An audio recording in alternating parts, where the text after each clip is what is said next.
আপনি যে আবু জেহেলকে কাফের বলেন, আপনি যে আবু তালেবকে কাফের বলেন, আপনি যে আবু জেহেলকে কাফেরদের সর্দার বলেন, তারাও কিন্তু আমার আপনার মতো মুসলমান ছিল। আপনি বিশ্বাস করেন আর না করেন, কেননা আবু জেহেল বলতেছে বদরের যুদ্ধের আগে, আল্লাহুম্মা আনসুর আহদাল ফিআতাইন। কাবা ঘরে গিয়ে আবু জেহেল আল্লাহর দরবারে হাত তুলে বলতেছে, আল্লাহ, আজকে বদরের যুদ্ধে আমি মুহাম্মাদের মুখামুখি, এই যুদ্ধে যারা হকের নিকটবর্তী তুমি তাদেরকে বিজয় দান করো। আব্দুল মুত্তালিব কার কাছে দোয়া করতেছে?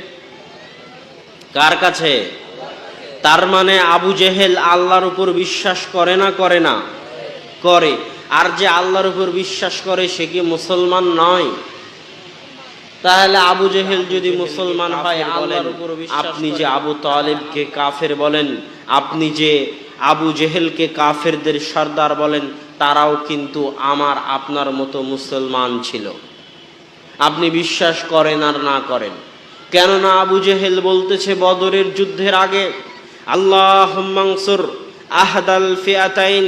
কাবা ঘরে গিয়ে আবু জেহেল আল্লাহর দরবারে হাত তুলে বলতেছে, আল্লাহ, আজকে বদরের যুদ্ধে আমি মুহাম্মাদের মুখামুখি, এই যুদ্ধে যারা হকের নিকটবর্তী তুমি তাদেরকে বিজয় দান করো। আব্দুল মুত্তালিব কার কাছে দোয়া করতেছে? কার কাছে? তার মানে আবু জেহেল আল্লাহর উপর বিশ্বাস করে না করে না?